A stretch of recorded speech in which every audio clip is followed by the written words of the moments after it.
What is up everyone, welcome back to another video, and today we're breaking down this video that I shot and also did the lighting for.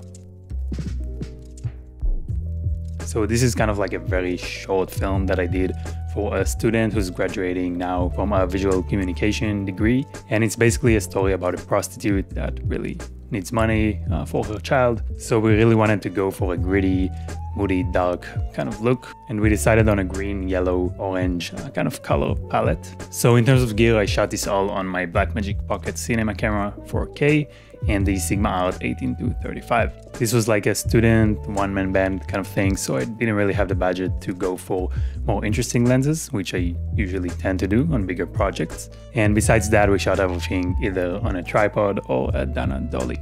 So let's start breaking down the lighting, and we're gonna start from the main scene.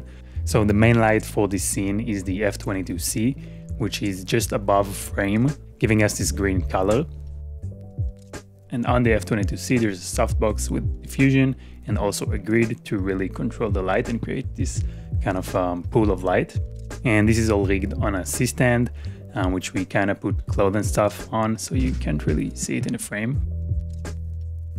And then from the outside, we have this red light, which is the Aperture 600C, just bounced into the ceiling. There's a hallway back there. And then for the model's face, we also have a tube light set to a warm color temperature. I think it was around 3200 Kelvin. And that was coming from the front right side of frame to kind of shape her face and kind of keep it out of the green mess. So that's the lighting. And then for the movement, we're doing a simple tracking shot using the Dolly. And this is a good time to recommend, if you have similar shots to this one, then definitely opt for a Dolly and not for a gimbal. Because if you're someone who's really used to working on a gimbal, you might just go for it with the gimbal because that's what you're used to and it's easy, you know, it's just a simple tracking shot that, like, why not do it with a gimbal?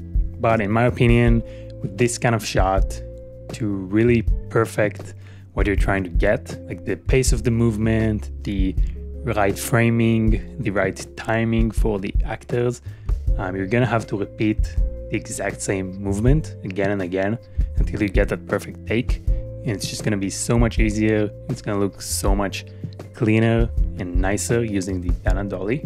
So if you're someone who's making these kind of shots on a gimbal, I highly recommend trying out something like a Dolly. It's very easy to set up, but it produces just way more cinematic and way more accurate results.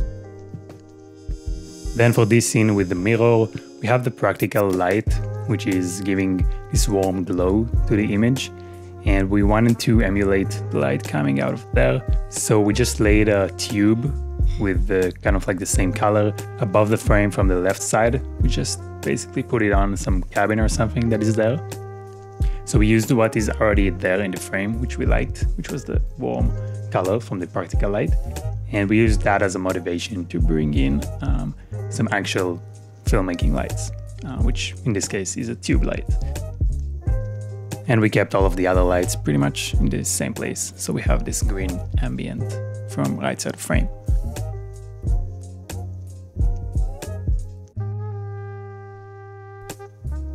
And then this shot from the outside, I think it was two tube lights, one set to a warm color to sort of match the outside environment, and then another green tube light just to give a hint of the green light that we had going on before and just keep everything feeling in this same world, in the same environment.